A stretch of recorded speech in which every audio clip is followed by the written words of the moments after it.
né?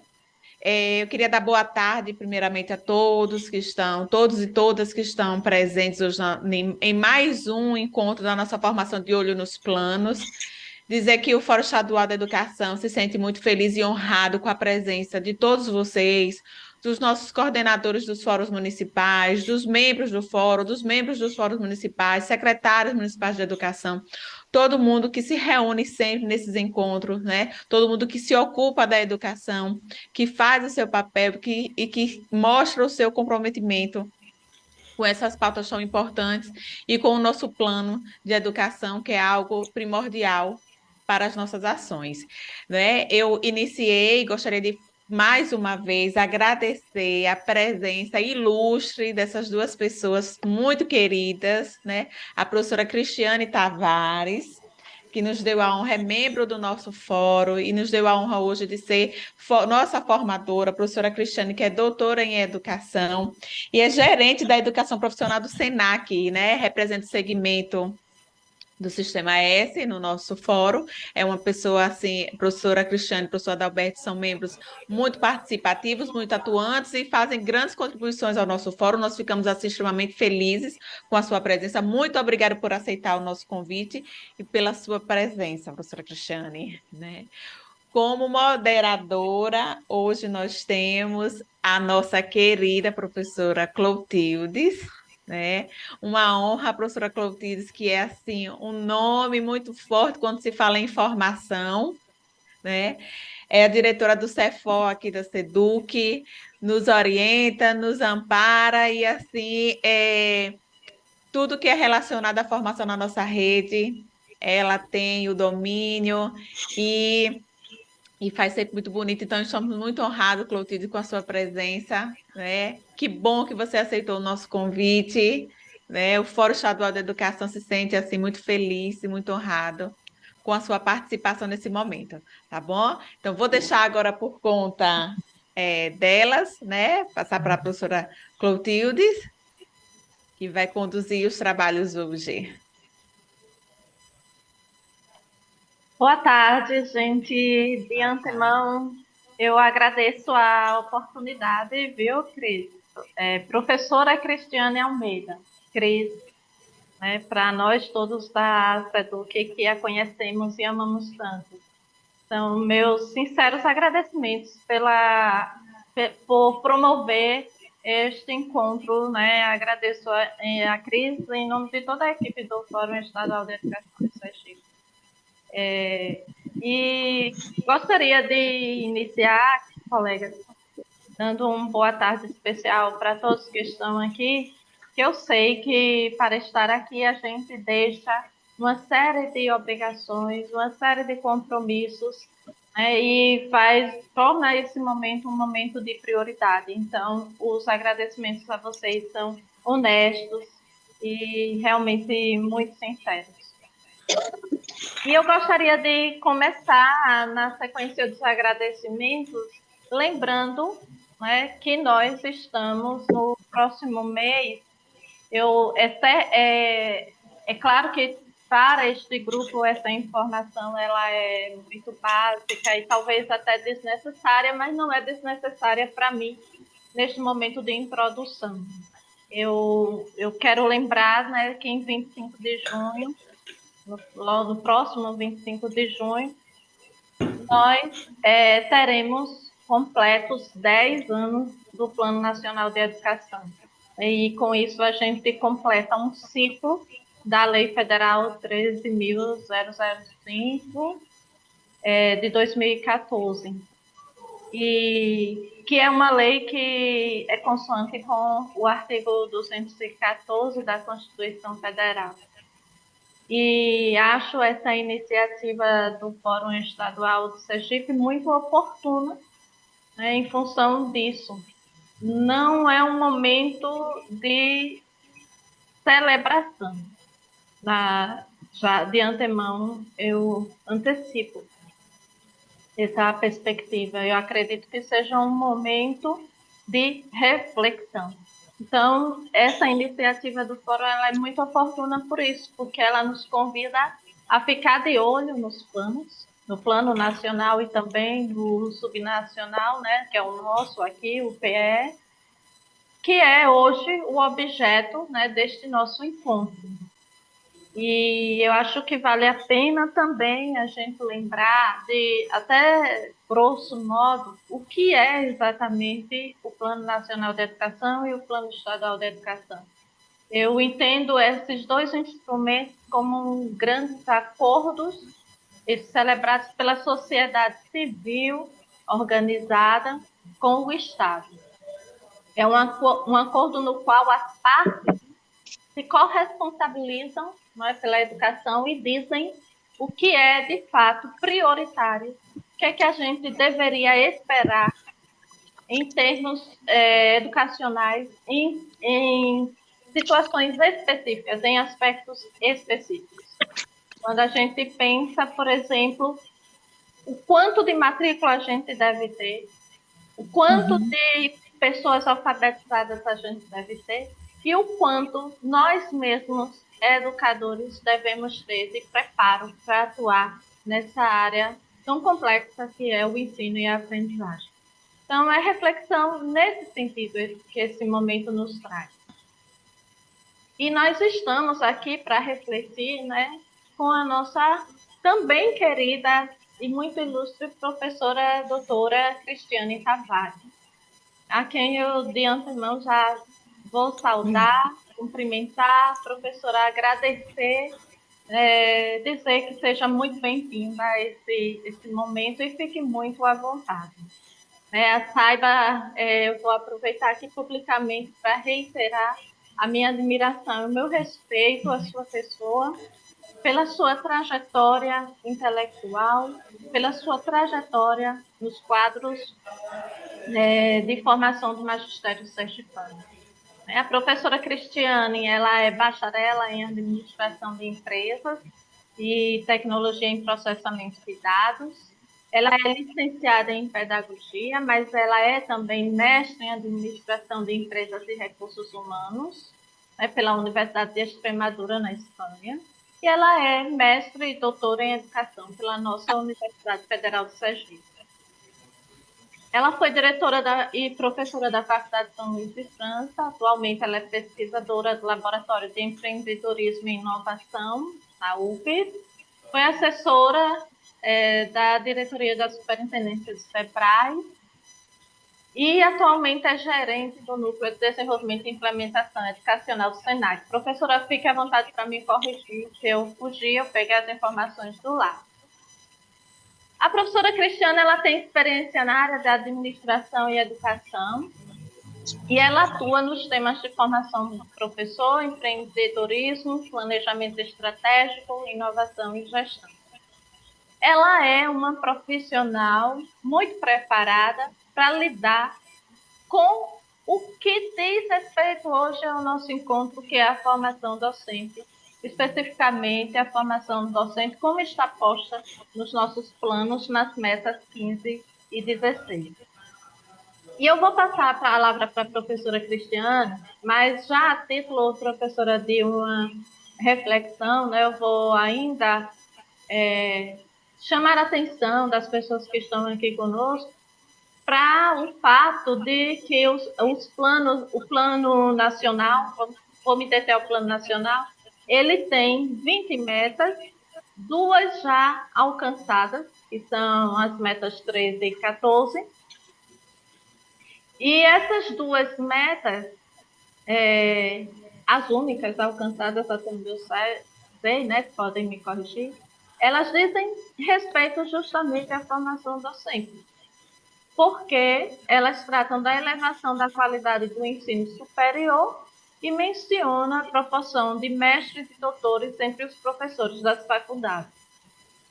E também, já a meta 14, no caso, ela trata do número de matrículas no mestrado e doutorado. Então, essas duas metas já alcançadas, elas dizem respeito ao nosso objeto de hoje.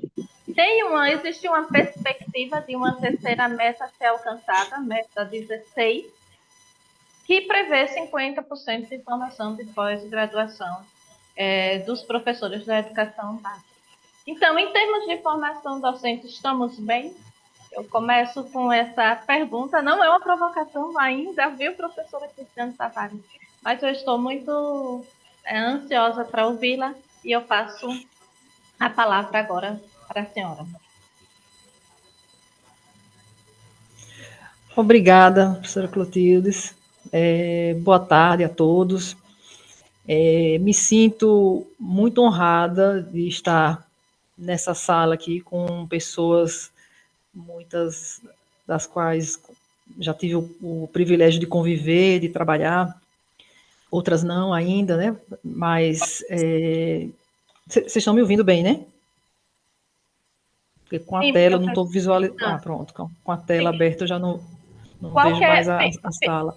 professora, fique à vontade, qualquer necessidade eu aviso a Você senhora. interrompe, né? Pronto, ok. Então, agradecendo realmente o convite, né, em nome do SENAC, onde estou atualmente, e eu gostaria de iniciar falando da minha limitação enquanto lugar de fala. Eu fui diretora da Faculdade de São Luís por mais de 20 anos e atuei no ensino superior privado, né? Tive uma experiência com a rede estadual, através de um processo seletivo que participei há um tempo atrás, porque eu, depois de muito tempo na formação de professores, eu senti muita falta de conhecer a realidade da escola pública. E aí eu fiz meio que o caminho inverso, né? Eu acabei indo para a escola pública para entender as dores, a realidade da escola, para poder ter uma aula mais coerente para os meus alunos, né? Então, fui muito bem surpreendida nessa experiência curta, né? Mas que foi eu digo que foi um estágio que eu fiz no pós-doutoramento, né? Foi essa experiência com a escola pública. Uma escola que só me trouxe boas recordações, uma escola que não deixou nada a desejar para nenhuma outra escola que eu conhecia e conheço, e de pessoas assim muito abnegadas realmente pela qualidade da educação. Então, é um lugar de fala que me colocou no início até numa dúvida. Meu Deus, que desafio de falar para os professores um assunto que eles têm muito mais condições, né, de falar do que eu. Então, peço desde já desculpa por lacunas que eu tenho certeza que deixarei, mas que penso que aqui é um espaço também de construção, né? Jamais de monólogo, né? Que ninguém aguenta esse modelo de um fala e o outro só ouve. Então, assim, que seja um espaço para a gente construir mesmo, e por isso eu já justifico também a ausência do plano estadual de educação, né? A Mônica me passou o documento, né? Eu li o documento, o relatório, a metrificação, o acompanhamento, mas veja, eu desconheço a construção, eu desconheço o trabalho que foi realizado no âmbito estadual para se chegar a esse documento. Então, assim, eu tenho muito cuidado com teoria e prática. Quem me conhece sabe que eu sou o que eu falo. Então, realmente eu precisaria aprofundar a minha vivência na SEDUC, né, para poder, então, me apropriar desse lugar. Bom, dito isso, vamos começar, então, a falar um pouco, o que Clotilde já muito bem, né, fez esse preâmbulo ali para situar o Plano Nacional de Educação, especialmente as metas que falam da formação de professores. Acho que foi uma reflexão bem pertinente. Deixo aí meu contato também de Instagram, né, para que a gente possa também continuar aí nesse network tão importante, né, na nossa trajetória profissional. Antes de falar do PNE, eu queria fazer um breve, um rápido contexto histórico também dessa formação de professores, né, para não parecer que é uma coisa que começou agora com com o PNE. A gente sabe que não, né? Em outra reunião já. Nem terminou Os uma, já entrei em outra. professores têm microfone aberto, viu, pessoal? Então, os professores de história aqui sabem que tudo, a gente sai de um contexto histórico, né, para situar algum tema, e com o PNE não poderia ser diferente. Então, eu gosto muito desse livro, né, do Franco Cambi, e penso que ele traz um apanhado bem interessante, bem aprofundado sobre a história da educação, né, o tema é a história da pedagogia. Não vou me atrever a contar essa história, mas só para situar a gente em relação a esse contexto mesmo, né? Na Antiguidade Clássica, a formação de professores estava fortemente associada à transmissão de conhecimento oral e práticas educativas nas escolas filosóficas de Platão e Aristóteles, onde os futuros mestres eram formados sob a tutela de mestres mais experientes. Então, a gente já tinha um contexto favorável a esse momento, né, de ensinar e de aprender. Durante a Idade Média, o ensino era predominantemente religioso e ministrado por clérigos nas escolas monásticas e catedrais. A formação de professores estava vinculada à educação eclesiástica e teológica, visando a formação de padres e monges. A transmissão do conhecimento estava ligada à preservação e interpretação das escrituras sagradas, né? E a gente ficou um bom tempo nesse formato, né? Nesse modelo, que não foi de uma hora para outra também que mudou, né? Fico também muito cautelosa quando a gente fala de linha do tempo, né? Porque parece que a gente está numa situação, aí acorda em outra, né? E não é assim. O Renascimento e a Reforma Protestante trouxeram mudanças significativas na educação e, consequentemente, na formação de professores. Surgiram novos métodos pedagógicos, como o humanismo, que valorizavam o estudo das línguas clássicas e das ciências humanas. Com a Reforma Protestante, a educação deixou de ser um monopólio da Igreja e as primeiras instituições seculares de ensino foram, então, estabelecidas. A formação de professores começou a se diversificar, incorporando elementos laicos e científicos. Aí eu lembrei aqui de uma obra que a gente estudou, né, estuda na fase do doutorado, que é a Didática Magna, né, do Comênio, publicado em 1649. Nas palavras de Comênios, nós ousamos prometer uma didática magna, isto é, um método universal de ensinar tudo a todos e de ensinar com tal certeza que seja impossível não conseguir bons resultados. E de ensinar rapidamente, ou seja, sem nenhum enfado e sem nenhum aborrecimento para os alunos e para os professores. Mas antes, com sumo prazer para uns e para outros. E de ensinar solidamente, não superficialmente, e apenas com palavras, mas encaminhando os alunos para uma verdadeira instrução, para os bons costumes e para a piedade sincera. Disse, puxa, como é importante a gente ter esperança, né? Que eu acho que é uma frase, assim, um pensamento do Comênios muito otimista, esperançoso, né? De que iria resolver todos os problemas da educação. E aí vem a fase do iluminismo, né? E na sequência aí depois a Revolução Industrial. Durante o Iluminismo houve uma ênfase na racionalidade, no empirismo e na educação universal. Surgiram as primeiras escolas públicas e sistemas educacionais nacionais, demandando a formação de professores em larga escala para atender às necessidades de uma sociedade em rápida transformação devido à Revolução Industrial. A formação de professores tornou-se mais institucionalizada com a criação de seminários e institutos de formação docente. E aí eu aproveitei a deixa aqui, né, do iluminismo para trazer um pouco de uma discussão que eu fiz lá no mestrado, né, já há um bom tempo, onde eu pesquisei sobre a reforma pombalina, especialmente a de 1772, que era sobre a reforma universitária. Falar de reforma universitária era falar basicamente da Universidade de Coimbra. E Então, eu quis trazer também um pouco dessa pesquisa, porque tem muito a ver com formação de professores também, né?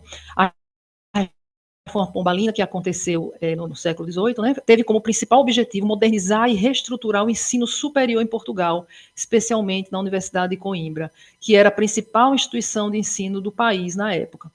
O Marquês de Pombal, que exerceu grande influência como primeiro-ministro durante o reinado de Dom José I, implementou uma série de mudanças que visavam tornar a universidade mais alinhada com os ideais do iluminismo e mais eficiente em termos de produção de conhecimento.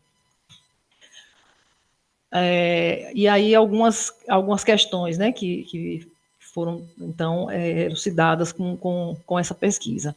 A centralização do poder, né, Pombal buscou centralizar o controle sobre a universidade, reduzindo a autonomia dos corpos acadêmicos e aumentando a influência do Estado na gestão educacional, né. Cabe lembrar que, nessa época, a universidade ela era gerenciada pelos jesuítas, ou seja, tinha uma gestão totalmente centralizada, né, na igreja. A modernização curricular, a reforma introduziu mudanças nos currículos dos cursos, priorizando disciplinas consideradas mais relevantes para o progresso científico e tecnológico, como matemática, física, química e ciências naturais.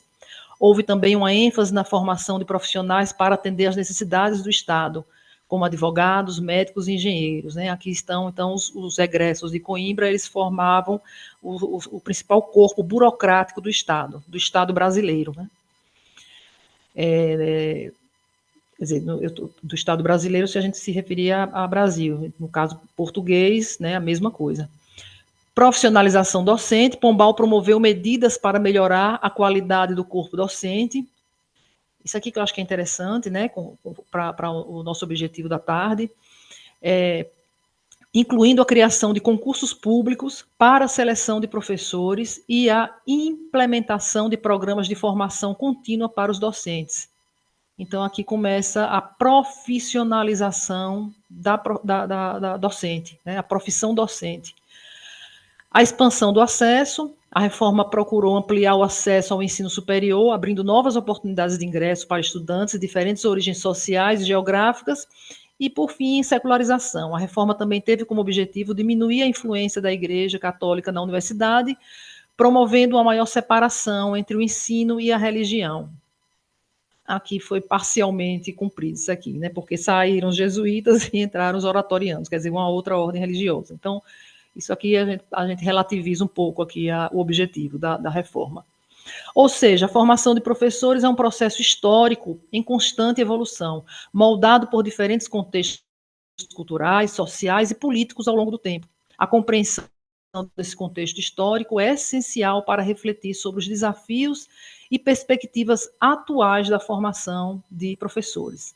Então, feita essa contextualização, a gente passa, então, para o objetivo da meta 15, que é a formação de professores, né? Como o Clotilde falou, estaremos fechando esse ciclo agora, esse ano. A meta 15 visa garantir que todos os professores da educação básica possuam formação específica de nível superior, obtida em curso de licenciatura na área de conhecimento em que atuam. Aí a gente tem aqui algumas observações em relação ao atingimento da meta, né? Alcançar 100% dos professores com formação adequada até 2024. Valorizar a carreira docente com salários e planos de carreira atrativos. Também está lá na meta.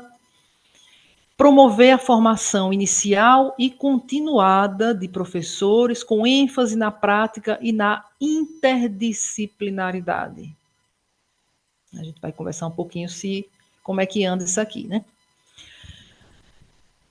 O Ministério da Educação e as secretarias de educação dos estados têm implementado políticas e programas para incentivar a formação inicial e continuada dos professores, visando atender a essa meta. Isso inclui a expansão de universidades e faculdades públicas e privadas, o incentivo à formação de professores por meio de programas como o Programa Institucional de Bolsa de Iniciação à Docência e o Programa de Residência Pedagógica, e também a oferta de cursos de licenciatura em áreas específicas, né? Essa semana, né, tivemos uma novidade aí em relação à licenciatura EAD, mas eu vou deixar para falar disso mais no final. Persistem desafios como a falta de infraestrutura, carência de políticas de valorização docente e necessidade de melhorias na formação de professores. Então, é meta também o monitoramento, né, dessa meta 15, para identificar áreas que necessitam de um investimento maior e de uma atenção maior por parte não só do governo, como também da própria sociedade civil, né? A valorização da profissão docente varia entre países e regiões. Né? A gente fica sempre com essa curiosidade, né, de comparar o Brasil a outras nações. E aqui, o ano passado, aliás, há 2 anos, né, eu estava no Sebrae ainda, e nós fizemos uma pesquisa, porque nós temos no sistema S uma competição mundial chamada World Skills, que ela leva os alunos da educação profissional, oriundos da educação regular, né, básica, e esses alunos, eles passam, então, por várias provas para uma classificação e uma premiação, né, é uma premiação. E aí, curiosamente, pelos resultados lá, analisados e avaliados do PISA, né, a gente percebe o Brasil sempre nas últimas colocações, né, lamentavelmente. E quando a gente passa, então, para esses outros mecanismos de avaliação ou de indicadores, né, de qualidade de ensino, a educação profissional, ela ocupa um dos primeiros lugares. O Brasil, em todas as etapas, em todas as versões desse prêmio, para vocês terem uma ideia, ele foi pódio. Ou primeiro, ou segundo, ou terceiro lugar. E aí isso intrigava bastante a gente, porque, puxa vida, como é que o aluno, ora ele tá nas piores colocações, ora ele vai lá para cima. Por que acontece isso? A gente começou a se questionar, e a gente começou a pesquisar esse fenômeno, vamos dizer assim, né, para tentar entender que esse aluno, ele variava tanto, o mesmo aluno, muitas vezes, não é que fosse aluno diferente, alunos diferentes, de diferentes modalidades, ou de outros ambientes, não, muitas vezes era o mesmo aluno. Mas eu vou deixar para falar a conclusão no final também. Deixar vocês também pensando no porquê disso. Vamos voltar aqui para os exemplos dos países. Está conseguindo, né? Viu, professora? Eu sou professora de marketing também, né? Então tenho que também fazer um marketing, né, Xará? Tá sendo bem sucedido. Então, vamos lá. A gente tem aí, né, a Finlândia, que está sempre no exemplo aí da educação, né, almejada, entra governo, sai governo, vai lá visitar a Finlândia, né, o que é que estão fazendo lá, prefeito, enfim. Elogiada por sua abordagem em relação à educação e valorização dos professores. E para eu não ler tudo isso aqui, né, Singapura, Canadá, Noruega, Coreia do Sul, mas enfim, essa palavrinha mágica que ela vai aparecer em todos esses exemplos bem-sucedidos. Valorização dos professores. E no Brasil? Salários e condições de trabalho. Os salários dos professores no Brasil variam conforme a região, rede, né, pública, a gente sabe que é uma realidade, privada é outra, e nível de ensino, geralmente sendo baixos em comparação a outras profissões de nível superior. Condições de trabalho com carga horária extensa, falta de infraestrutura e violência também impactam na valorização dos professores. Formação e capacitação. A formação inicial continuada dos professores é fundamental para a qualidade da educação. No entanto, questões relacionadas à qualidade dos cursos de formação inicial, acesso à formação continuada e programas de desenvolvimento profissional ainda precisam ser abordados de forma mais eficaz. É isso que a gente está vendo aqui pelas metas que a gente está avaliando aqui hoje. O reconhecimento social, embora os professores sejam frequentemente reconhecidos como profissionais importantes, há desafios em relação ao reconhecimento social pleno de sua importância e valor. Isso pode afetar a motivação e a autoestima dos professores, e é uma questão também que tem ganhado todas as pautas aí, que é o ingresso de novos interessados em ser professores, né? A gente passa por uma fase aí que alguns chamam de crise, né, das licenciaturas, muito por conta também desse reconhecimento, dessa valorização. A valorização também é influenciada por fatores culturais e políticos, em alguns casos a profissão é altamente valorizada em determinadas comunidades e contextos, enquanto em outros podem enfrentar desafios e desvalorização e falta de reconhecimento. E as políticas educacionais, né? As políticas governamentais influenciam a valorização dos professores em aspectos como salários, carreira, condições de trabalho, formação e reconhecimento. Mudanças nessas políticas podem impactar positivamente ou negativamente os professores. Então, a valorização dos professores no Brasil é uma questão multifacetada que requer uma abordagem abrangente e colaborativa envolvendo diversos atores, incluindo governos, instituições educacionais, sociedade civil e a própria comunidade escolar. Então, é um esforço conjunto, coletivo, não está na mão de um ente só. Questões para reflexão. Número de cursos de formação de professores. O Brasil possui um grande número de instituições de ensino superior que oferecem cursos de formação de professores, incluindo universidades públicas e privadas, institutos federais e faculdades particulares. Cursos de licenciatura. A maioria dos professores da educação básica obtém sua formação por meio de cursos de licenciatura específica para a área em que desejam atuar, né, como matemática, história, letras, biologia, pedagogia, enfim. Evolução da formação de professores é outra questão também para reflexão. Ao longo dos anos tem ocorrido mudança nas políticas educacionais relacionadas à formação de professores, visando melhorar a qualidade da educação e preparação dos docentes para os desafios contemporâneos. A formação continuada também, além da formação inicial, programas de formação continuada são oferecidos para professores de serviço, visando atualização de conhecimentos, desenvolvimento profissional e aprimoramento das práticas pedagógicas. E os desafios, né? Apesar dos esforços para melhorar a formação de professores, o Brasil ainda enfrenta desafios como a qualidade variável dos cursos de licenciatura, falta de estrutura e recursos adequados das instituições formadoras, a necessidade de integração entre teoria e prática e a demanda por formação específica para lidar com questões como inclusão, diversidade, né, tecnologia, inteligência artificial, inteligência emocional, né, tudo isso que acaba caindo dentro da escola, para a escola resolver. O objetivo da Meta 16, a formação continuada de professores, visa garantir que pelo menos 50% dos professores da educação básica tenham acesso à formação continuada, contemplando a atualização de conhecimentos, desenvolvimento de competências pedagógicas. E aí a gente tem também alguns objetivos aqui dessa meta, como promover cursos de pós-graduação e especialização para os professores, com foco em metodologias inovadoras e práticas interdisciplinares.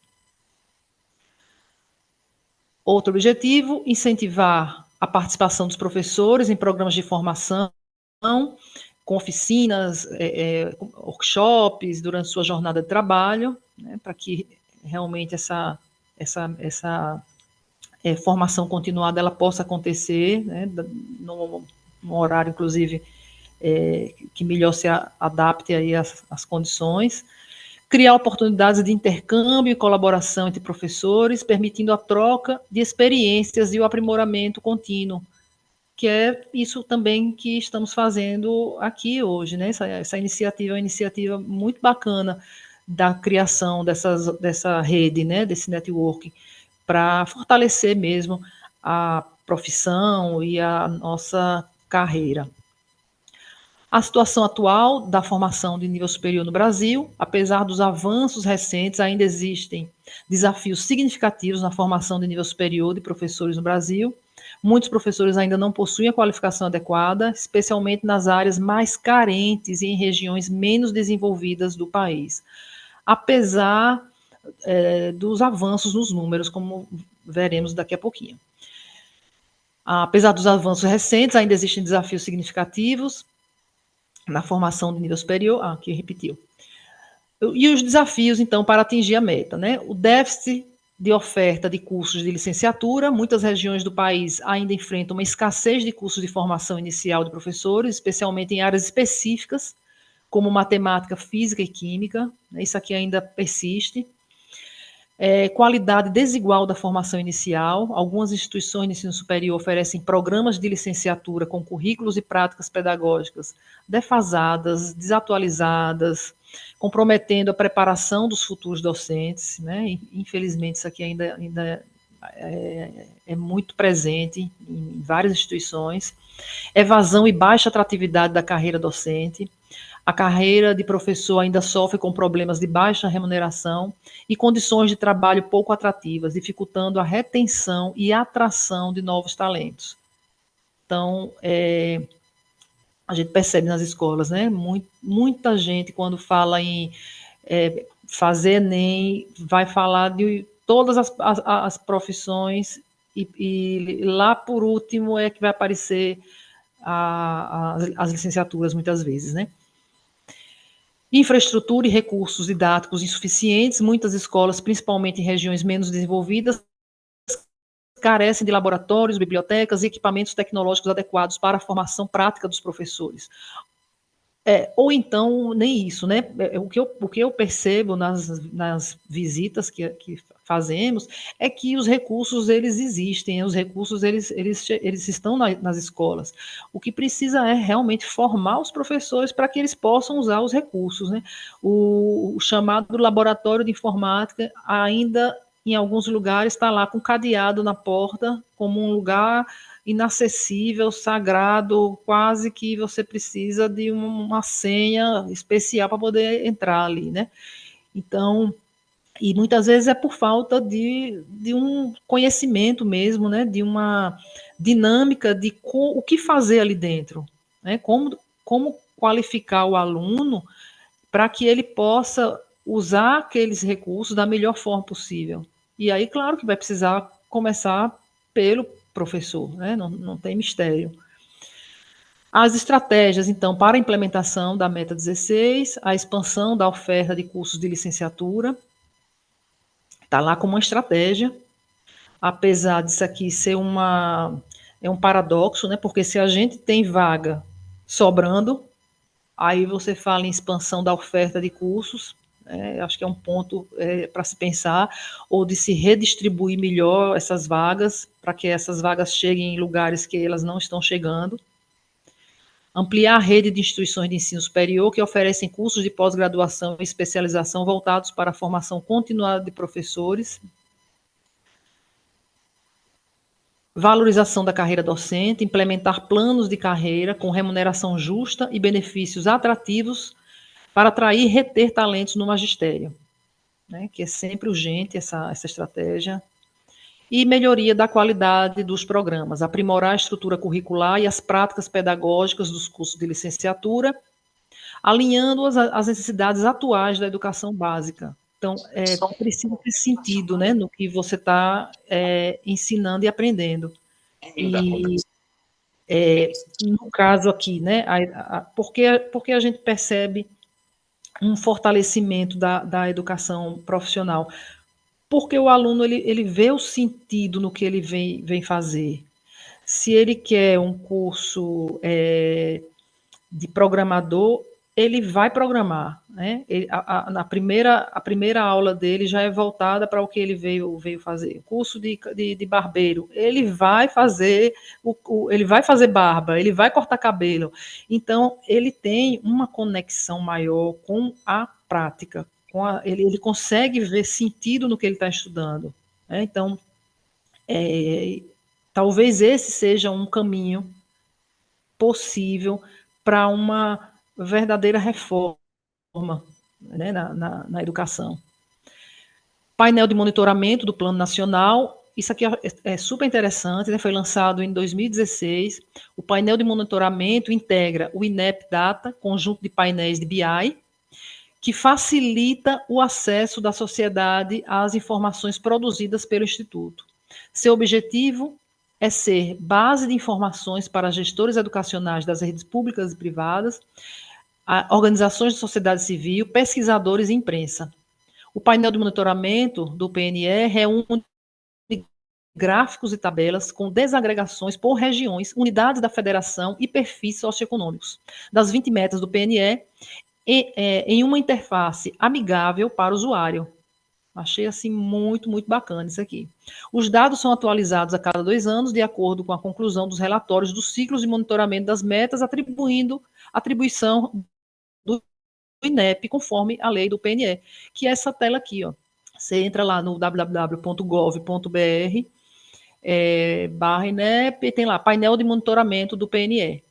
Aí ele vai abrir essa telinha, e aí quando você clica, ele vai lá para o BI, né? Ele vai fazer, então, todas aquele painel de dados estatísticos, informações gerenciais que realmente lhe dão uma visão bem clara e geral e específica dos indicadores estabelecidos lá pelo PNE. Então, por exemplo, aqui, né, em relação à meta 15, ele põe lá em Excel e em PDF, ó, indicador 15, a proporção de docência da educação infantil, proporção da docência da educação infantil, proporção da docência dos anos iniciais, do fundamental, dos anos finais e do ensino médio. Aí eu trouxe aqui também alguns números para a gente poder pensar sobre eles. Ó. Essa tabela 1 é a proporção de docências da educação infantil com professores cuja formação superior está adequada à área de conhecimento que lecionam. Aí veja que o tanto que a gente foi crescendo no decorrer dos anos. Ó. Em 2013, 42,2%. 2022, né, que é o último dado, ano base aí, 62%. Aqui a meta é 100% dos docentes, né, de educação infantil, com a formação superior adequada à área de conhecimento. Nessa tabela 2 aqui é o percentual de docência da educação infantil com professores cuja formação superior está adequada à área de conhecimento que lecionam. Então, essa 2, a gente percebe aí pelos números, ó, uma melhora significativa, mesmo o Nordeste ainda com um menor percentual. Vendo aqui na última coluna, a região Norte, 66,1%, Nordeste 58,3%, Sudeste 62,2%, o Sul também, e o Centro-Oeste 68,7%. Então o Brasil está com 62% aí da meta, né? Ele faz essa análise aí por região. Essa outra tabela aqui, a tabela 3, o percentual de docência da educação infantil com professores cuja formação superior está adequada à área do conhecimento que lecionam. Aí a gente vê aqui os estados do Nordeste. Ó. E aí, em relação ao Nordeste, a gente percebe que, por exemplo, Rio Grande do Norte e Sergipe sempre se destacaram. Lá do começo mesmo. Se for pegar aqui o percentual, os maiores estão com o Rio Grande do Norte e Sergipe. Depois a gente perdeu uma colocação aí para o Ceará. Mas mesmo assim, né, a gente teve uma progressão ao longo dos anos, né? Todos os estados, né? Todos os estados eles foram realmente melhorando. A proporção de docência dos anos iniciais do ensino fundamental, com professores cuja formação superior está adequada à área do conhecimento, também, ó, 54, 56, 57, 59, 60, 63, 66, 69, 71 e 73. Então, a gente percebe também um crescimento, né, desse indicador. Dificilmente a gente vai bater a meta, porque a meta é 100%, né, então dificilmente vai bater a meta, mas o fato é que a gente vai chegar bem perto disso.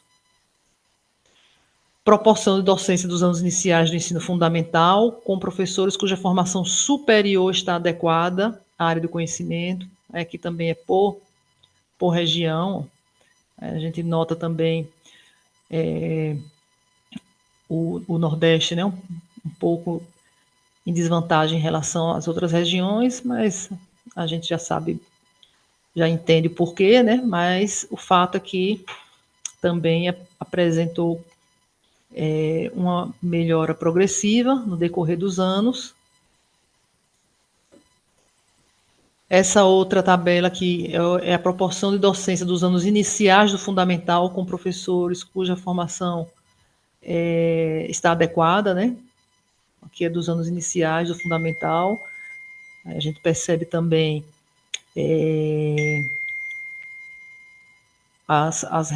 os estados também, né? A posição de cada um deles. Maranhão está um pouco abaixo, e Pernambuco, mas os demais têm mais ou menos uma média aí. Percentual de docência dos anos iniciais do fundamental, com professores cuja formação superior está adequada.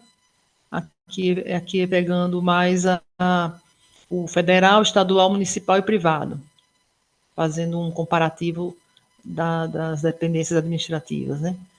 Também há um equilíbrio, evidentemente que o público aqui ele vai se sobressair em relação ao privado, né?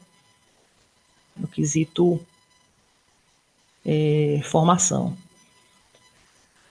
E percentual dos anos iniciais com professores cuja formação superior está adequada às áreas de conhecimento que lecionam por dependência administrativa, também com essa aderência.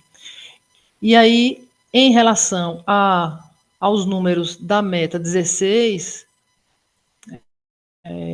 a meta aqui é formar, em nível de pós-graduação, 50% dos professores de educação básica até o último ano de vigência do plano, e garantir a todos os profissionais de educação básica formação continuada em sua área de atuação, considerando as necessidades, demandas e contextualização.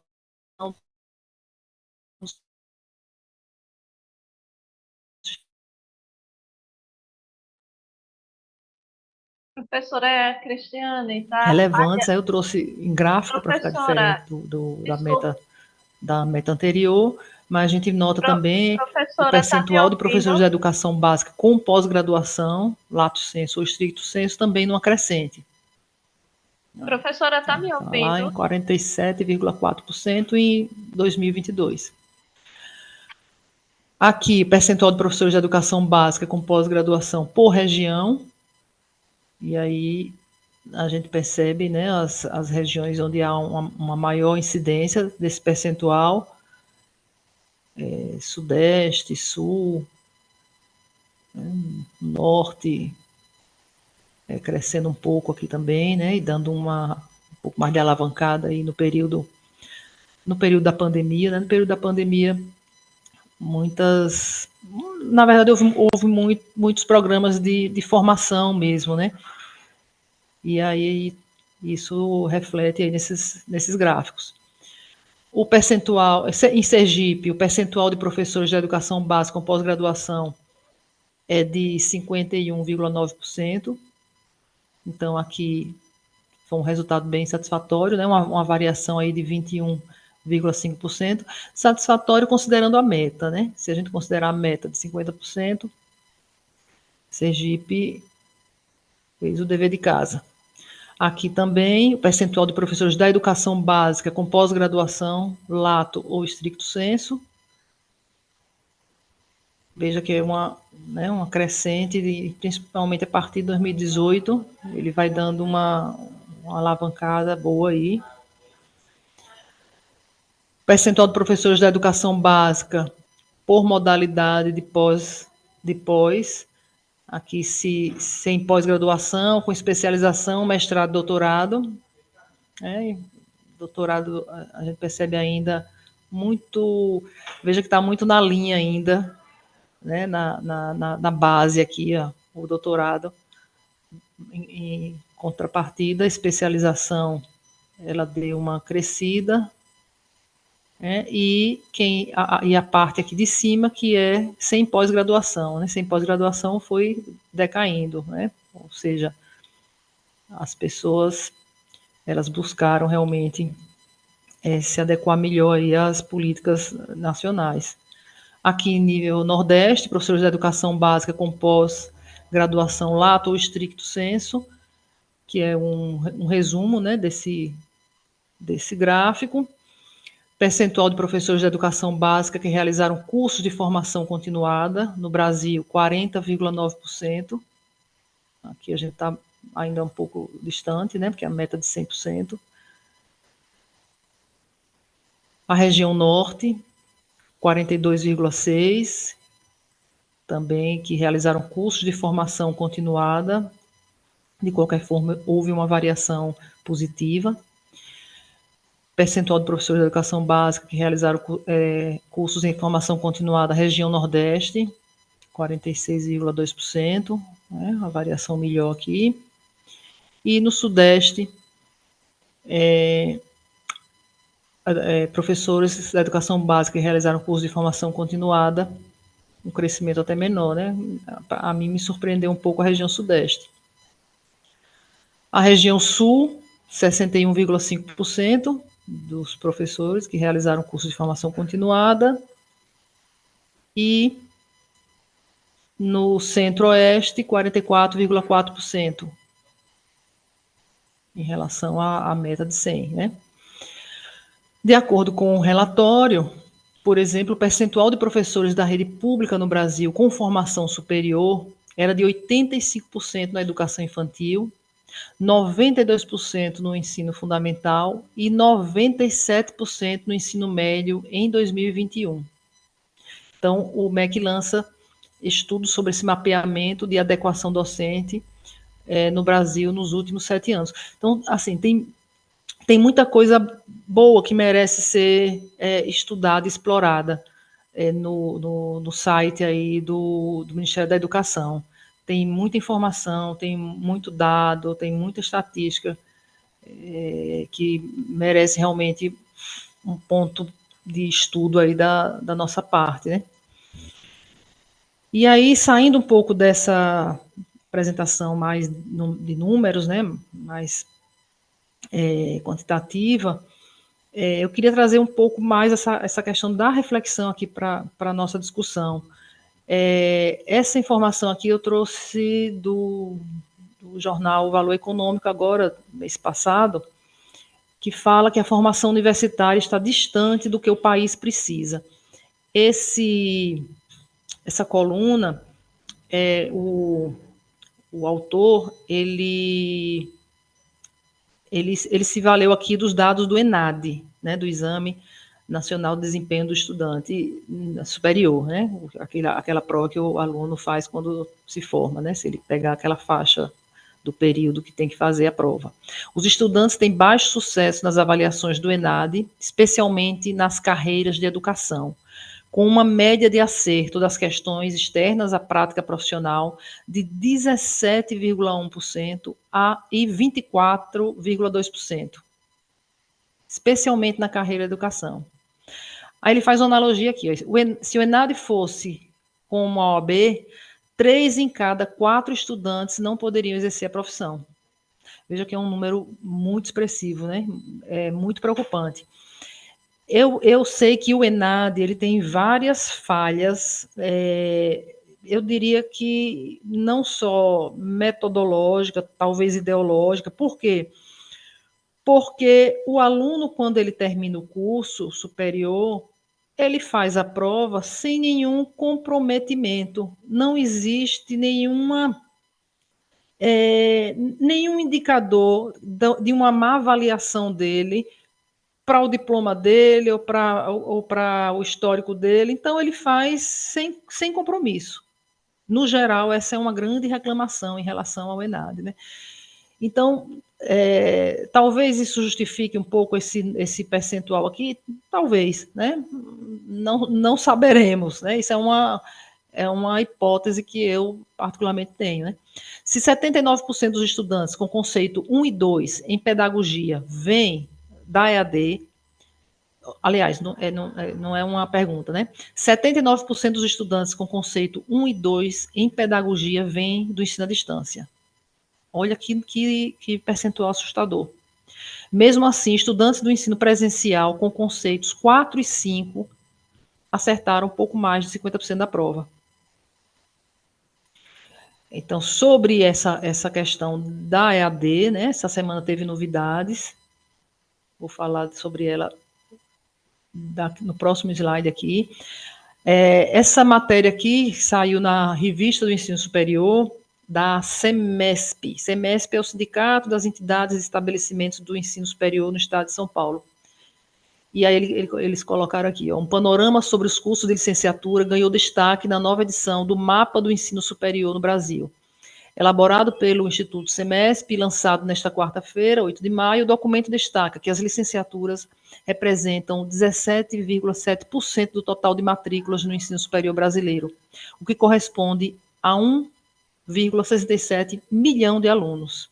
Apesar da diversidade de cursos ofertados no país, 49,2%, praticamente metade dos estudantes, estão matriculados em pedagogia.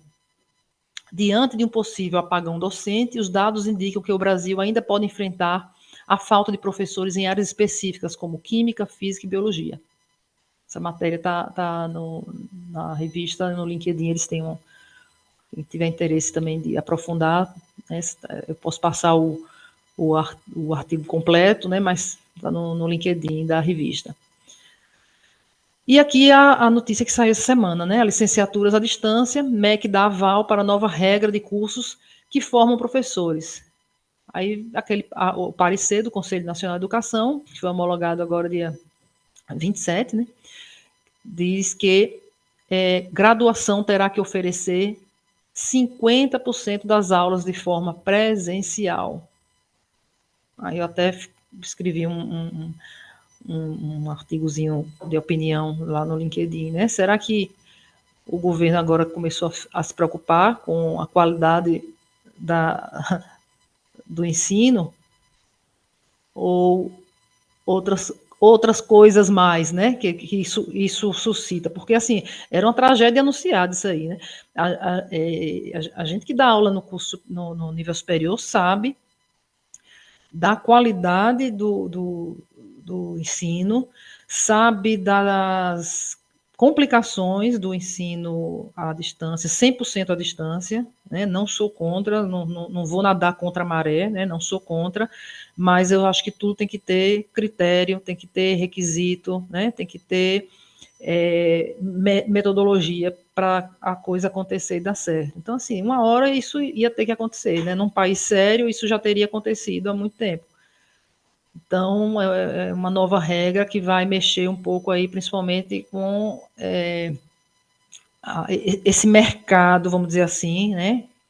Entre aspas, da EAD para as licenciaturas. E aí, quando a gente fala também de formação de professores, essa notinha aqui eu achei interessante também trazer para a discussão. A violência escolar é alta, mas nem 30% dos professores são treinados para o desenvolvimento socioemocional. E aí eu pergunto a vocês, né? Quem cuida do cuidador? Quem cuida do cuidador? E tudo isso aqui são demandas que são colocadas no nosso colo. Né? São demandas que são colocadas no nosso colo.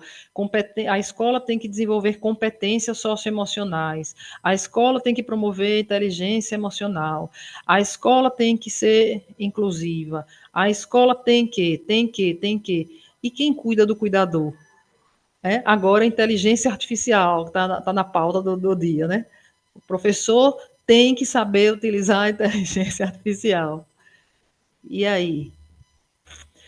Essa matéria também achei interessante trazer, é um livro também que eu tive acesso recentemente, o fim das universidades como as conhecemos, né, já que estamos falando de formação de professores, penso que cabe também essa provocação, e ele aborda um fato que eu achei interessante, que a universidade antes, a universidade que eu frequentei, e provavelmente aqui vocês frequentaram, eu sei que tem gente muito mais nova do que eu, mas penso que seja comum isso.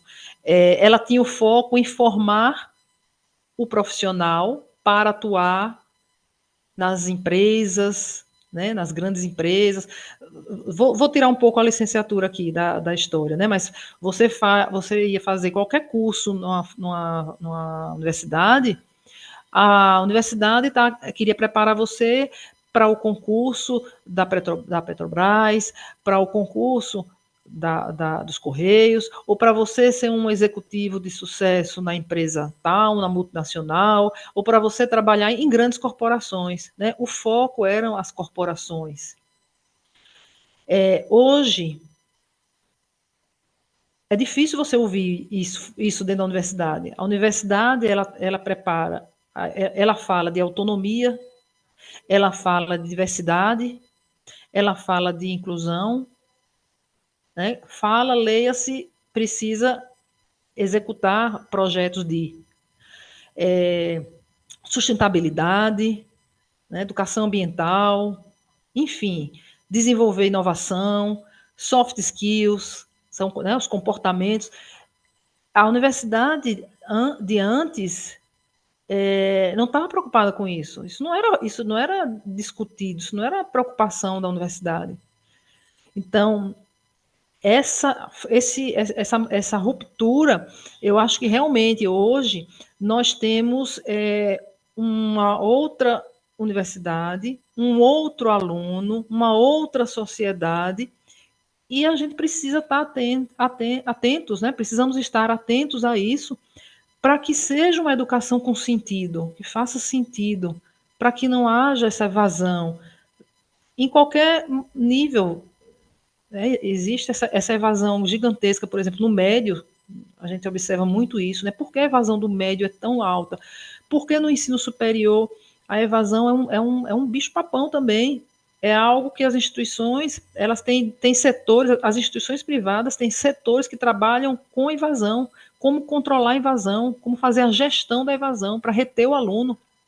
Tem pós-graduação, como fazer de retenção de aluno, gente. Então, assim, o que é que está faltando para esse aluno se sentir bem naquele espaço e se sentir conectado com o propósito dele, já que nós temos hoje um outro aluno, né?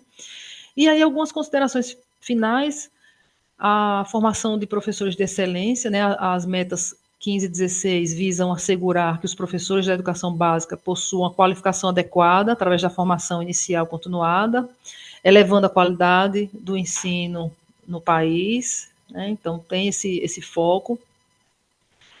Visam assegurar que eles possuam qualificação adequada, ok. O cumprimento dessas metas irá ajudar a reduzir as desigualdades regionais, socioeconômicas, no acesso a uma educação de qualidade, beneficiando estudantes de todas as localidades. E a questão também da transformação dessa realidade educacional, né? Ao investir na formação inicial e continuada dos professores, as metas 15 e 16 criam as bases para uma mudança sistêmica e duradoura na educação brasileira. É só copiar o que os coleguinhas estão fazendo, né? É esse o caminho que tem dado certo, né? Investir na formação, investir na formação de professores de excelência. E aí eu queria mais uma vez agradecer aqui a oportunidade, né, a presença de vocês, e falar, deixar essa frase, né, porque assim, como eu hoje estou na educação profissional, eu não poderia deixar de falar sobre ela, né? O investimento na educação profissional pode abrir caminhos para o desenvolvimento de uma cultura empreendedora que tornará o país mais próspero e competitivo. E quando a gente fala em uma cultura empreendedora, não é abrir negócio. A cultura empreendedora um componente curricular que está no Estado, né, projeto de vida, educação empreendedora e financeira, é projeto de vida. Então, quando a gente alinha projeto de vida à formação, eu penso que é quando a educação começa a fazer sentido para o aluno. E só terminando a história lá da nossa pesquisa, porque o aluno, quando ele vai para a educação profissional, ele apresenta melhores indicadores, porque ele bota a mão na massa, porque ele tem a oportunidade de aliar teoria e prática, ele tem a oportunidade de praticar. A gente sabe que não existe teoria sem prática, prática sem teoria, mas essa prática ela tem que vir mais cedo. Essa é a minha humilde opinião e foi o resultado desse trabalho de pesquisa que nós fizemos. Quando você coloca o aluno para praticar, quando você coloca o aluno em visita técnica, quando você coloca o aluno em atividades que vai demandar dele uma ação, ele vai fazer a conexão da educação com o que ele está fazendo, ele vai colocar propósito no que ele está fazendo. E aí eu queria finalizar com essa provocação, essa reflexão, porque eu realmente entendo que esse pode ser um caminho para que a gente saia de uma situação de uma educação que está num patamar que não é o que a gente gostaria, nem o que a gente merece estar, para um patamar mais elevado, né? Colocar esses meninos para a ação, né? A palavra educação traz muito isso, né? Educação, educar a ação, é o tempo todo prática, atividade, exercício, tarefa, estudo, e aí a gente vai fazer essa virada de chave. Obrigada e fico à disposição.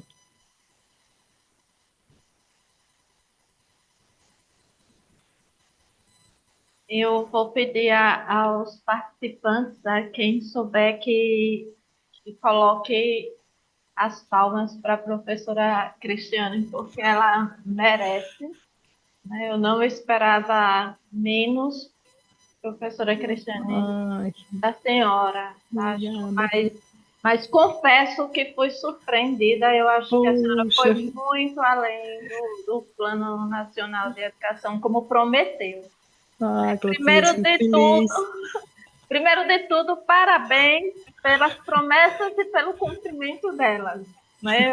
O que eu sempre muito espero em um conferencista é essa coerência inicial. Né? A senhora deixou bem claro no início para a gente, né? Olha, não esperem que eu vá desenvolver o Plano Estadual de Educação, mas eu vou desenvolver o Plano Nacional de Educação e fez com muitíssima competência. Ai, que felicidade Parabéns ver isso. e Obrigada. muito obrigada, né, por nos enriquecer com tanta informação, com tanto conhecimento e com tanta reflexão. E claro que eu estou me valendo, né, do poder da fala de quem media. Vou usar, quem me conhece sabe que eu gosto de um debate e vou pedir à audiência assim, paciência. Vou liberar daqui a pouquinho para os questionamentos, comentários. Fiquem bem à vontade, porque vocês viram que a professora Cristiane segura qualquer questão. Então, assim, eu só vou fazer vou tentar, professora Cristiane, fazer um resumo e deixar, claro, sempre mais perguntas em aberto para que a gente continue refletindo. Eu estou falando hoje do lugar da formação dentro da secretaria e a minha responsabilidade motivar as pessoas para o estudo, para a formação. Então, as minhas perguntas ficam porque nós não alcançamos ainda a meta 16 como gostaríamos. Isso está evidente na sua fala. E acho que a gente vai alcançar quando se debruçar mais em uma pesquisa, né, que é voltada para a escola, para o impacto que o estudo do conhecimento pode causar na aprendizagem de nossos alunos. Então, já estou justificando para o público o que vou falar daqui resumidamente, tá bom? Então, bem, primeiro, professora, eu entendi bem e parabenizo realmente sua organização didática. Eu acho que a senhora foi muito feliz ao nos colocar diante do seu repertório teórico para explicar onde ia chegar com as metas que estão sendo objeto desta discussão aqui. Né? A senhora foi em busca dos conceitos é, clássicos e históricos da educação, né? E se eu estiver certa, nos trouxe, né, a ideia de que o que nós estamos discutindo hoje ainda é modernização, ainda é uma racionalização do saber que está muito vinculado à profissionalização docente. E profissionalização docente, assim como talvez hoje muito mais, eu acredito, do que no passado, do que a modernidade secular que a senhora trouxe, é sinônimo de transparência. Então, os dados do portal que foram apresentados, eles cumprem muito bem nessa necessidade, esse conceito de formação, hoje, formação docente como sinônimo de modernidade, racionalidade, transparência, mas também como sinônimo de democracia. A gente está falando aqui de uma educação moderna como uma educação que chega para todos, de uma educação, de uma formação profissional que chegue a quem de fato precisa dela e de quem quer recebê-la. Eu tenho que disponibilizar como Estado porque há uma demanda e isso está muito coerente com os princípios democráticos modernos da formação, da educação e da formação profissional. E uma formação que ela seja livre do ponto de vista ideológico, e nesse sentido, ou que ela seja secular, que ela seja, se possível, e eu espero muito que seja, científica ou interdisciplinar. Isso tudo é o que está na clássica didática Magnum, né? É o que está muito bem posto pela senhora dentro de uma perspectiva multifacetada da formação docente. O seu conceito de formação multifacetada, que traz, inclusive, essa preocupação com o que se exige hoje em termos de cuidados, de segurança, de inclusão do formador, né, que é uma perspectiva bastante atual, contemporânea, em relação a tudo que a gente tem que dar conta. Então, assim, do ponto de vista da abordagem do que é a formação, ficou muito claro e sua fala foi muitíssimo feliz, porque foi muito rigorosa e coerente em relação aos princípios teóricos que foram apresentados. E aí, nesse sentido, professora, na sequência da sua fala, eu entendo que há uma correlação da análise da meta-quinte, que é muito vinculada à formação inicial de professores, né? Considerando essas categorias que eu sustentei aqui, que eu trouxe resumidamente, a senhora nos diz que a meta 15 ela tem muito a ver com as condições infraestruturais das instituições escolares. Mas, para mim, foi uma novidade, assim, do ponto de vista analítico. Eu nunca tinha pensado desse ponto de vista, confesso. E eu sou uma pessoa, que todos sabem, eu estou lá e cá. Eu estou na educação básica e eu tenho uma trajetória na educação superior também. Então, foi um espanto para mim, uma surpresa para mim, me deparar na sua fala mais adiante das questões que a senhora suscita como está né, infraestruturalmente falando, as nossas instituições formadoras de professores. Nossa, essa questão, ela em si dá uma pesquisa, uma investigação. Elas não estão bem, porque quando a gente fala em universidade, parece que está um mar de rosas nas universidades. Né? Tudo muito bem montado, tecnicamente falando, e não é bem assim. Então, quando a senhora traz essa associação entre o que foi mostrado como o que é formação, como foi secularmente e como é hoje, e que formação, nessa perspectiva, tem a ver com infraestrutura, traz esse tipo de reflexão e é muitíssimo válido. Então, a meta 15 ela tem a ver com isso, mas ela tem a ver também com o que é teoricamente válido e com o que é metodologicamente válido. Né? A gente não pode, por exemplo, na sua fala, deixa claro isso, pensar em laboratórios de informática dentro de uma formação contemporânea com um cadeado. A gente não pode pensar na formação contemporânea, hoje docente, como algo, né, que passa à margem da educação à distância. Por pior que a educação à distância seja, ela tem correlações com a educação presencial. Se a educação à distância está mal, sua fala me fez pensar assim, professora, pode me corrigir? A educação presencial não está lá muito bem, igualmente. Exatamente. Então, a EAD ela não nasceu do nada. Ela tem, inclusive, uma história bastante recente em relação à nossa secular formação presencial, e isso não pode ser também desconsiderado ou despercebido. Não adianta colocar a venda nos olhos e achar que eliminando a EAD teremos eliminados os problemas da formação docente, Perfeito. porque os problemas estão muito postos e evidentes. Nós temos uma situação terrível de abandono nas universidades, de evasão, de reprovação. São problemas que precisam ser enfrentados com transparência. Olha a categoria lá do que é formação de professor hoje, né? Qual é a didática magna da formação de professores hoje? É essa.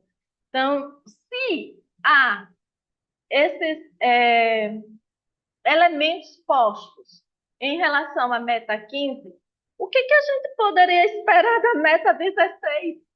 Se ela é a continuação da 15, gente. Nós vamos ter uma pós-graduação que não é também o que a gente quer. Não é, nós vamos ter resultados de uma pós-graduação que não pode até ter já atingido a meta, mas não atingiu a nossa satisfação. Porque, por exemplo, será que todos os educadores querem somente a especialização? Eu duvido.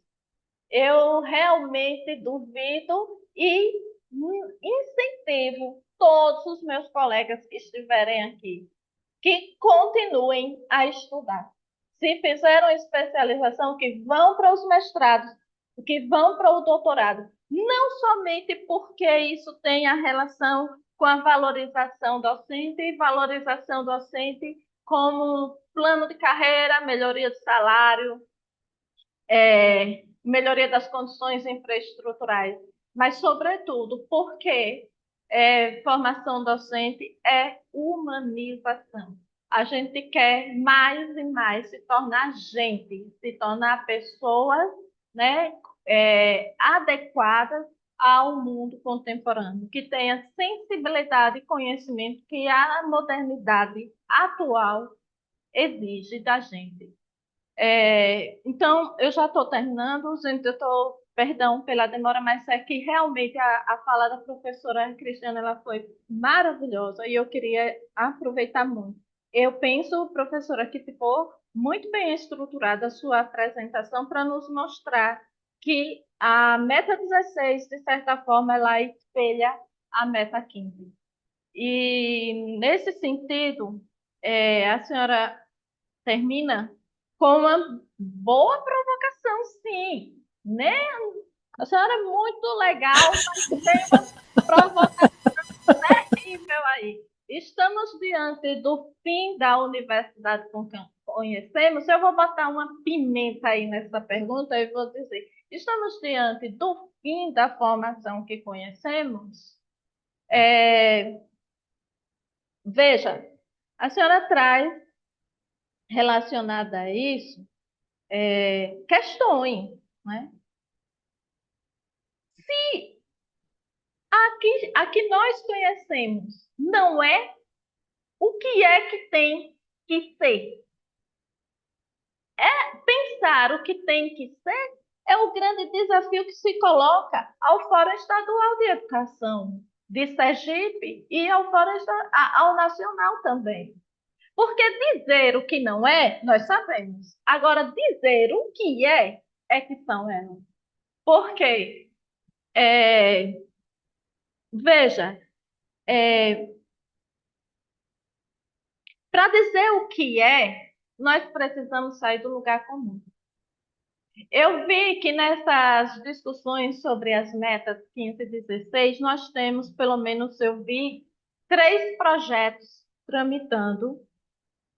Não sei se é no Senado ou na Câmara, não sei se onde não sou boa nesses espaços de identificar, mas eu sei que tem 3 propostas de prorrogação do Plano Nacional para 2028. Não é arbitrária, não é ingênua. Essa decisão tem toda uma contextualização que precisa ser problematizada. E temos o longo percurso que, assim, a gente conhece de tramitação de novos projetos. Então, nós precisamos de um novo plano.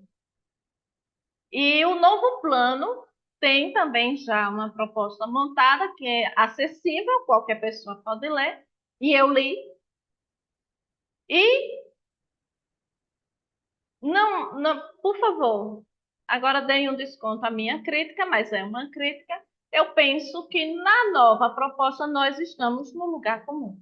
Eu não vi nada, professora Cristiane, que dissesse: oh, meu Deus, como a gente está mostrando o lugar onde a gente quer estar em termos de formação, como a gente está propondo algo diferente para colocar no lugar da formação que nós conhecemos e da universidade que nós conhecemos.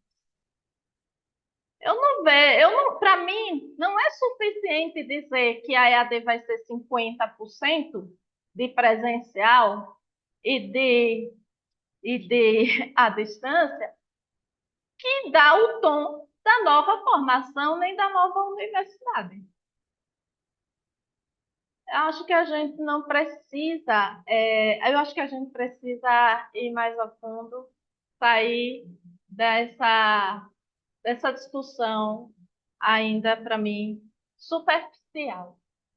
Acho que a gente pode avançar e, para avançar, precisa estudar mais, né? E temos questões que a senhora traz que podemos muito bem, eu vou terminar com elas, partir, né, da infraestrutura que as instituições de formação têm, das novidades tecnológicas que nos apresentam, da evasão da carreira docente, que também se espelha na evasão das formações. Ora, se eu não quero trabalhar sendo professor, por que eu vou querer fazer um curso para ser professor, gente? O sucesso da EPT realmente está aí. Porque eu vou fazer um curso para aquilo que eu tenho como projeto de vida, para aquilo que eu quero atuar. Eu não vou fazer um curso de 4 anos na universidade se eu não quero ser professor. Então, aí é que a relação entre formação e valorização, ela está, para mim, evidente. Tem que melhorar a carreira para poder interessar as pessoas, para as pessoas quererem se formar para a atuação nas carreiras. E, por fim, mesmo, a questão que eu acrescento é, realmente, a formação que nós estamos tendo não é a formação que nós precisamos. Porque se fosse, né, nós não estaríamos em uma situação similar. Quem me conhece sabe, a minha pesquisa, meu objeto de pesquisa, todo mundo acha que é EAD, mas não. É a alfabetização. No início do século XX, né, no Brasil e em Sergipe, nós tínhamos 86% de analfabetismo. Hoje, a situação não está legal ainda, um século depois. Ontem nós tivemos o desagrado de saber, de ampla divulgação na mídia, né, dos índices da alfabetização do Sergipe, todo mundo sabe. Então, por último mesmo da minha fala, a professora Cristiane, como é que a gente pode entender esses paradoxos? Esses que a senhora trouxe e mais este que eu vou trazer. Está tudo muito bem em termos de formação, nós estamos batendo todas as metas. A formação, entretanto, a formação é uma palavra, é uma categoria que está em pelo menos 10 metas do Plano Nacional. Aparece a palavra formação, atrelada à educação infantil, EJA, ensino superior, qualidade da educação, meta 7, se eu não me engano, né? Tem um monte de metas que cita a formação, e quando vai para a meta 15 e 16, a formação parece que vai muito bem, só que o resultado da educação vai muito mal. Nós continuamos com um alto índice de analfabetismo. Então, estaríamos aqui com um grande paradoxo. Nós estamos atingindo a formação, mas não a formação que nós queremos. Gente, obrigada pela paciência. Eu abro agora para as pessoas. Professora Clotilde, sou sua fã, viu? Olha, eu estava sem pressa nenhuma aqui, no deleite de lhe ouvir, porque realmente você fez assim, como minha querida Kelly falou aí, né? Que síntese e que complemento, né? E que aprofundamento que você deu e nos brindou. Muito, muito obrigada, né? Eu acho que você realmente onde queremos chegar, né? Essa sua provocação me tocou profundamente aqui também, porque os números frios, eles dizem uma coisa que não representa a realidade total. De fato, está no PNE onde queremos chegar. Aí eu deixo a palavra franqueada aqui também para os colegas, né? Para a gente fazer essa reflexão, que eu acho que você trouxe isso, né? Se já existe uma tendência para ampliar o plano para 2028, quer dizer que a gente está na recuperação, né? Não passamos de ano, não passamos na média e vamos fazer a provinha para ver se a gente se recupera. Enfim, obrigada, viu?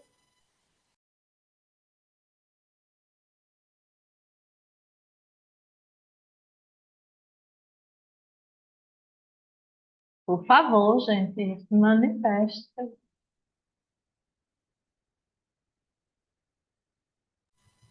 Professora Kelly. Então, eu queria dar boa tarde, né? Dizer que está trabalhando ao lado da professora Clotilde Farias, gente, é isso. É uma aula a cada posicionamento, é um aprofundamento da teoria, né? Que ela vive e vivencia, mas, acima de tudo, é uma reflexão do que nós fazemos. E não é aquela crítica que a gente costuma ouvir de quem está de fora. É a crítica buscando sugestões de melhora. E mostrando também que, se existe o caos que a gente tem visualizado em alguns dados e em algumas evidências que a gente tem tido, é nesse caos também que pode brotar, né, possibilidades. E nos mostra sempre o quanto refletir em relação a possibilidades, né? Ouvir Cristiane Tavares é também para mim um deleite, né? Cristiane sabe do meu carinho, da minha admiração por ela. Eu posso dizer isso sempre que estou ao lado dela. É uma amiga que a profissão, né, o ser professor me apresentou. Que pena que os meus caminhos não cruzaram com Cristiane antes e com a professora Clotilde antes, mas ter sempre tempo da gente aprender com elas duas. E é muito importante quando alguém nos leva a refletir ou a criticar e faz parte das possibilidades de reconstrução, porque a crítica de quem está de fora é uma crítica vazia. A crítica de quem está dentro e de quem se envolve para a melhoria dos processos é uma crítica realmente que nos move. Então, recebemos as reflexões, as críticas, né? Cristiane, presidente do Fórum, em relação a não conseguirmos, enquanto educação pública, o atingimento das nossas metas e irmos, como disse a professora Cristiane Tavares, para uma recuperação, ou que seria agora uma recomposição né, dos nossos caminhos, mas, acima de tudo, temos que buscar possibilidades. Eu penso que é o momento de cada território, de cada local, né, de Sergipe, a partir desses dados de alfabetização, que para mim também é uma categoria muito valiosa, como é para a professora Clotildes, formação de professores e alfabetização, repensar a sua prática. E não adianta a formação em serviço se não muda a prática pedagógica, né? A prática pedagógica ela tem que estar alinhada à mudança de paradigma, à mudança daquilo que eu acreditava como verdade, daquilo que eu fui formada, porque aquilo que eu fui formada deu conta de um tempo diferente. E a professora Cristiane traz para a gente a mudança de cenário, a mudança de atores, né? O pertencimento que o estudante precisa ter aos seus espaços. Então, eu penso que tudo isso tem que ser visto por cada dirigente educacional. Eu vi vários, dentre eles ressalto a presença de Rosemary, minha amiga Meirinha, dirigente educacional do município de Umbaúba, dentre outros. Então, refletir sobre suas equipes. O que fazer para que cada vez mais o professor possa fazer uma reflexão crítica sobre a prática, como Nova nos suscita, e mudar a sua prática docente, mudar os recursos utilizados, mudar a intervenção, olhar para os dados na perspectiva de mudança.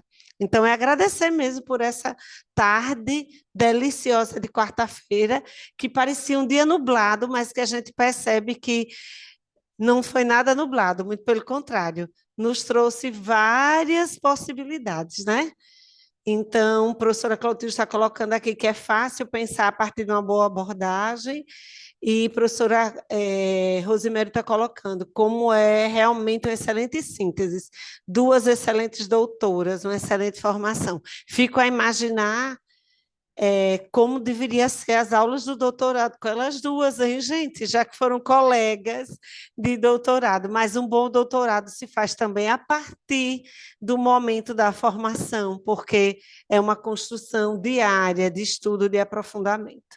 Que bom tê-las entre nós. Que bom, viu, Cristiane, que você pôde nos proporcionar esse encontro de gigantes. Obrigada, gente.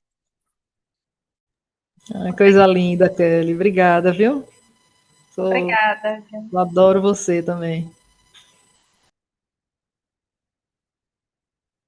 Alguém mais gostaria de se manifestar? Gente, só assim, a nossa discussão está ótima, né? Como que ele colocou, né? Foi um encontro de gigantes hoje, mas o nosso tempo está acabando aqui da plataforma, nós temos só até 5 horas, até as 17 horas, nós temos 8 minutos. Então, é o tempo da gente fazer os fechamentos. Quem quiser fazer alguma colocação, né? Aproveitar esses 8 minutinhos, 7 minutos agora, para fazer, porque daqui a pouco a gente vai cair a nossa chamada, tá certo?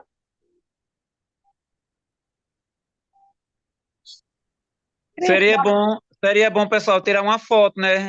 Antes de terminar o tempo, É bom mesmo. Vamos todo mundo abrir sua câmera. para a secretária de Campo do Brito fazer uma matéria. Pela Oh, Nelly. excelente.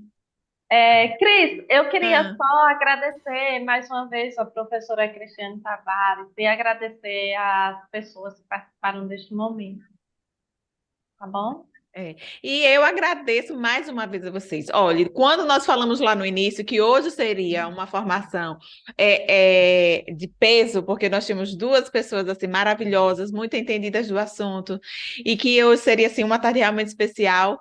De fato foi, né? Assim, nós estamos vendo pelos comentários no chat, né? Pelas abordagens que vocês fizeram, pelas colocações, pelos brilhantes comentários. Então, assim, eu fico muito feliz, porque a cada encontro, a cada formação, nós somos presenteados assim com. Ó, já pediram a Kelly, outro momento mais amplo. Vamos pensar, quem sabe, em um presencial, não é, Kelly? Nós merecemos um com mais tempo, um presencial com todos os municípios, né? Foi muito bom, muito obrigada à professora Cristiane Tavares, à professora Clotildes, vocês são admiráveis, eu tenho um carinho e uma admiração muito grande por vocês, não é? Eu só fico aqui coladinho ouvindo para poder aprender um pouquinho do tanto que vocês sabem, né? Então, isso aqui é uma escola para mim, eu aprendo muito a cada dia aqui no Fórum Estadual da Educação e com vocês. Gratidão. Muito obrigada, viu? Estou me sentindo assim muito feliz. Comecei muito nervosa, viu? Meu Deus do céu, o que é que eu estou fazendo aqui, né? Eu fiquei nervosa de estar num ambiente tão Mas qualificado, né? sinta-se Mas estou sempre em muito casa feliz. aqui. Obrigada, A viu? gente Muito sempre tenta obrigada. deixar todo mundo muito bem à vontade, sempre deixar todo mundo muito se sentindo realmente em casa, um local de acolhimento. Eu prezo por isso muito aqui no Fórum Estadual da Educação, prezo assim, para que a equipe sempre proporcione isso para todos que estão trabalhando conosco, estão desenvolvendo qualquer trabalho conosco. Obrigada, Xará. Me senti muito acolhida, viu? Muito obrigada a todos. Obrigada, gente. Abraço, viu? Um abraço, gente. Foi ótima a nossa tarde. Muito obrigada pela presença de todos e todas. Um beijo. Beijo.